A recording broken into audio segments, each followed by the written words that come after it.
Bacterial evolution. Antibiotics often become ineffective over time as bacteria change and become resistant to them. How do bacteria develop a resistance to the antibiotics which start out being so effective against them? To understand that, we have to understand how bacteria change over time. Scientists made a model where they could see bacteria evolving in response to increasing concentration of an antibiotic. The nodes illustrate evolutionary events, and the lines track how bacterial colonies moved. Click here for a video.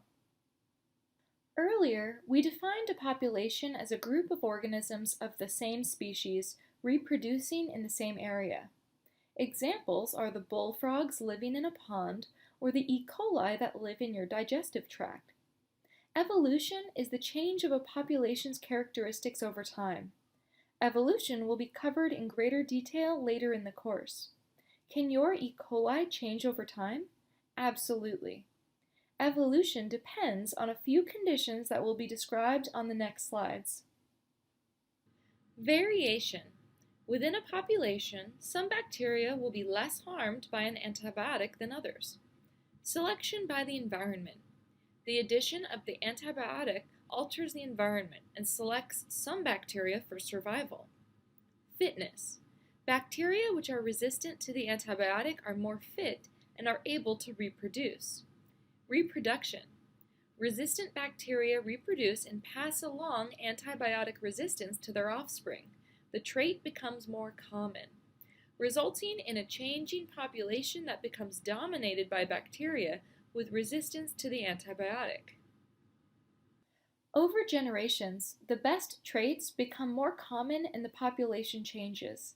Scientists have done experiments to show that bacteria evolve antibiotic resistance very quickly. Click here for a video. Natural selection is the combination of variation, selection by the environment, fitness, and reproduction that leads to the members of a population best suited to their environment surviving. Bacterial cells that live in close contact with many other kinds of bacterial cells have a better chance of survival than those who don't. Natural selection will favor those species of bacteria that have the best symbiotic relationships.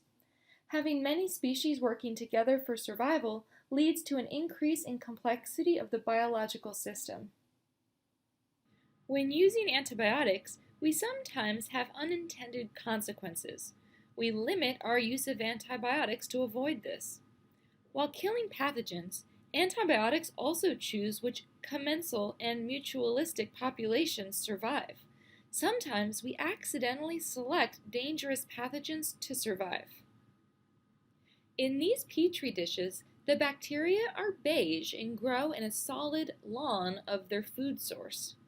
Each dish has billions or trillions of bacterial cells. This white disc carries an antibiotic. The clear part of the lawn is where bacteria are not growing. What does the antibiotic do to the bacteria?